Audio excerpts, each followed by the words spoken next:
Hello, it's Jay here and welcome to another tutorial. In this lesson we're going to fill out the path blocked function or state. In our last lesson we finished off the run, and here if the enemy became blocked by an object we crossfaded in the idle animation by calling that function, and we changed the state. So let's come inside this state here. And I'll just downsize my node develop for the moment. Now, as you can see in my scene, I've deleted the ramp from the last video, and I've created a wall of sorts just out of a simple cube so we can actually test out this function. So let's come back to our script, and we can actually copy and paste a lot of code for this state, which is great. Should make things nice and quick and easy. So the first thing we need to do is come back to the run state, and we're going to copy the first two lines here. Now you may be wondering why we would have a direction to move if we are switching to an idle animation and our path blocked. Well, basically this becomes relevant when we try and change states, and this is how we're going to do it. When we get to the bottom of this state, we're going to say that if the enemy starts moving, and it's going to be able to because we define a movement, then we change states back. So we're just using this for change state purposes. So that's nice and easy. And we'll come back and rotation sector, and I think we can just copy all of this. So do we need anything else? I don't think so. So yeah, we'll copy all that and we'll paste that in as well, and we'll just bring this back into line.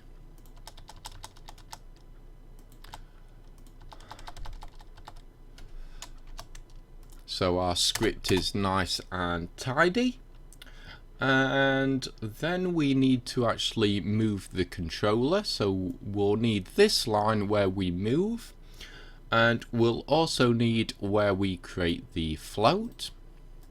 So we can copy that in as well. And this time we can just use the direction to move.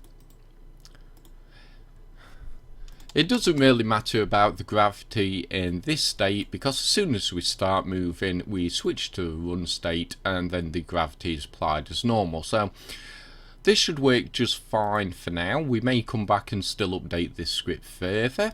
And now I'm going to come back to the idle block, and of course because we're switching to an idle animation I'm going to have the idle audio play. So we can copy all this block, and we'll come back, we'll paste that in again, and then we'll come back to the run block again,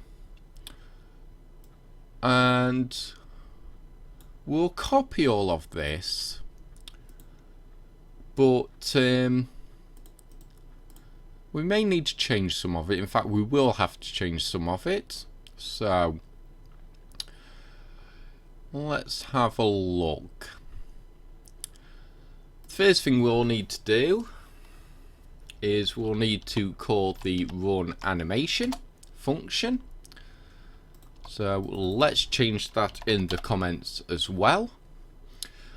And we'll need to change states, and in this case I think I'm actually going to change it back to initialize in this instance, and just let it iterate through until it gets to the correct block, which in most cases maybe will be run, but you never know how things are going to work in the gameplay wise. So I think it might be more prevalent to go back to initialize just to make sure we don't get any bugs or glitches in the enemy movement. So let me have a look at this if line now. So we'll say, yeah, enemy controller, velocity, magnitude, and let's say greater than, and in fact I'll use this number 0.3f. So yeah, I think that number will be about right. So if the enemy controller moves ever so slightly, you know, to the point where the, you know, as you playing the game wouldn't notice, it's still not going to change states.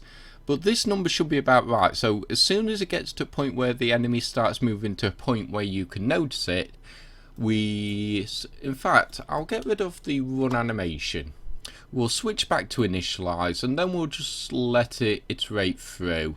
And of course, once it switches through to the run state via the idle, it will automatically call the run animation anyway. So yes, because we're switching to initialize, we won't need that line, and we'll get rid of the double and we'll use the 2 bars, and this means or in computer code.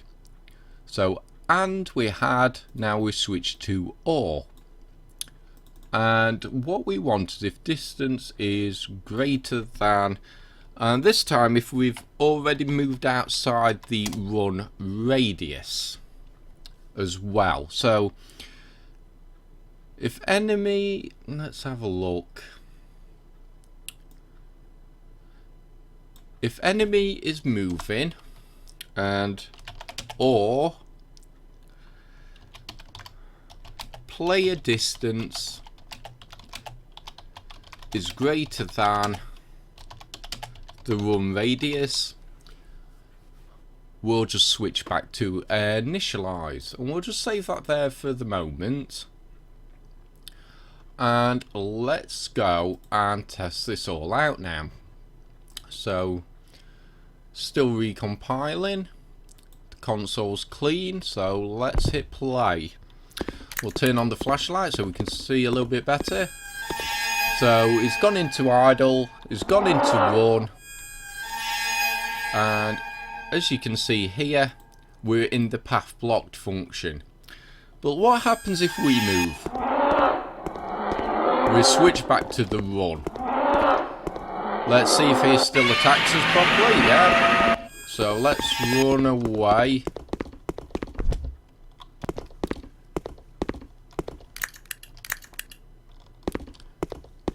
And there he is, just idling now.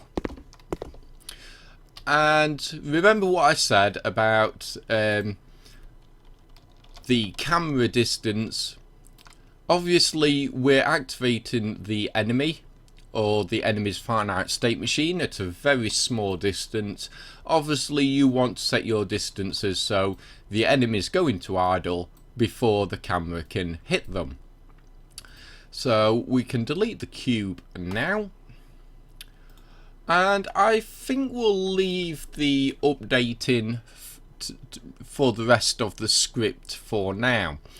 We've fixed the problem with the gravity and all the script is back working. And as always, if any of you notice any problems, please let me know, because it helps me out, because I have to spend less time bug testing. You know, if you guys spot a few little things that may be problems, I can then go back and have a look and spot how to fix them a lot quicker and easier. And if you want anything else added to this script, as I said, the script still is not perfect. It works well, but it's nowhere near what I would consider complete. We will come back and do more updates to this script, but for now I want to get a few more scripts created so that all my viewers can basically see the project, the game itself starting to take shape. And as I said, because this is going to be a particularly long script, I think we'll do the rest of it in small little update chunks, so we'll get a few new scripts completed, then we may come back at that point, do a few more update videos, and then we'll continue on in that vein. So that's my plan. If you guys don't like that idea, please, as always, send me a message. I'm always happy to change my plans for this series based on your feedback, because this series is for you. So as always, let me know any problems, let me know anything else you would like to see in this series. As I said, I've already got a lot of scripts planned.